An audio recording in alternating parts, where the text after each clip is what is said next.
মোহতারাম হাজিরিন, অত্যন্ত গুরুত্বপূর্ণ একটি বিষয়। প্রথম কথা, এক কথায় উত্তর হচ্ছে হুজুর আকদাস সাল্লাল্লাহু তাআলা আলাইহি ওয়া আলিহি ওয়াসাল্লাম ওনার পক্ষ থেকে আমরা উম্মতেরা অবশ্যই কোরবানি দিতে পারবো এবং এটা অতীব উত্তম, অতীব সওয়াবের কাজ। এ ব্যাপারে শরীয়তের যথেষ্ট দলিল রয়েছে। আসসালামু আলাইকুম ওয়া রাহমাতুল্লাহি ওয়া বারাকাতুহু। আলহামদুলিল্লাহ ওয়াসসালাতু ওয়াসসালামু আলা সাইয়্যিদিনা রাসূলিল্লাহ ওয়া আলা আলিহি ওয়া আসহাবিহি ওয়া মান ওয়ালা, আম্মা বা'দ।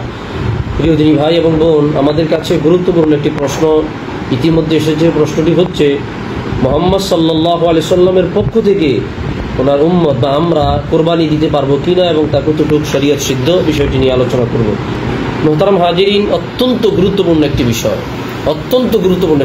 প্রথম কথা, এক কথায় উত্তর হচ্ছে হুজুর আকদাস সাল্লাল্লাহু তাআলা আলাইহি ওয়া আলিহি ওয়াসাল্লাম ওনার পক্ষ থেকে আমরা উম্মতেরা অবশ্যই কোরবানি দিতে পারবো এবং এটা অতীব উত্তম, অতীব সওয়াবের কাজ। এ ব্যাপারে শরীয়তের যথেষ্ট দলিল রয়েছে, কোনো সমস্যা নেই। আমরা দেখি ব্যাপারে কি হাদিসে পাকে কি আসছে। হাদিস বয়ান করেছেন ইমাম আহমদ তার মুসনাদে আহমদের মধ্যে 3য় খণ্ডে 275 পৃষ্ঠায় আসছে। ইবনু মাজাতে আসছে হাদিস নাম্বার 3121, দারিমিতে আসছে, আরো অন্যান্য কিতাবের মধ্যে হাদিসটি পাবেন। ইবনু মাজাতে, আবু দাউদে পাবেন। হযরত জাবির ইবনে আব্দুল্লাহ রাদিয়াল্লাহু আনহু বর্ণনা করেন, যাবাহান নবী সাল্লাল্লাহু আলাইহি সাল্লাম ইয়াউমাজ যাবহি, হুজুর কুরবানির দিন জবেহ করলেন। কি কাবশাইনে আকরানাইনে মাউজুআইনে, দুইটি শিং বিশিষ্ট ভেড়া। এবং মাউজু আইনে ব্যাখ্যায় বলা হয়েছে খাসি আইনে, মানে খাসি করা দুইটি শিং বিশিষ্ট ভেড়া আল্লাহর হাবিব সাল্লাল্লাহু আলাইহি সাল্লাম জবের দিন কোরবানি করলেন। ফালাম্মা ওয়াজ্জাহা হুমা, হুজুর যখন কোরবানির কাছে গেলেন তিনি দোয়া পড়লেন, ইন্নী ওয়াজ্জাহতু ওয়াজহিয়া লিল্লাযী ফাতারাস সামাওয়াতি ওয়াল আরদা আলা মিল্লাতি ইব্রাহিম হানিফা ওয়া মা আনা মিনাল মুশরিকিন। ইন্না সলাতি ওয়া নুসুকি ওয়া মাহইয়ায়া ওয়া মামাতি লিল্লাহি রাব্বিল আলামিন লা শারীকা লাহু ওয়া বিযালিকা উমিরতু ওয়া আনা মিনাল মুসলিমিন। এই দোয়াগুলো পড়লেন। আমরা ওই দোয়াগুলো কুরবানির সময় বা জবের সময় পড়ে থাকি।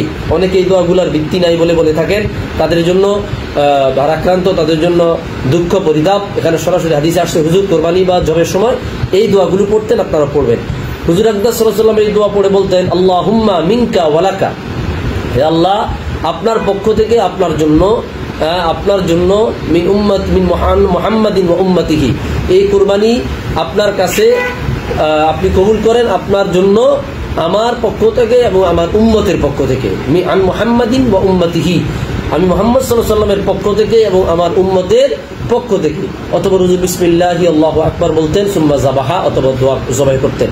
আরেকটা আয়াতে আসছে হুজুর বলতেন, আল্লাহুম্মা হাদা আন্নি ওয়া আম্মান লাম ইউদাহি মিন উম্মতি, আল্লাহ তাআলা এই কুরবানি আমার পক্ষ থেকে এবং আমার উম্মতের পক্ষ থেকে, আমার উম্মতের পক্ষ থেকে। সুতরাং এই কুরবানি আপনি কবুল করেন।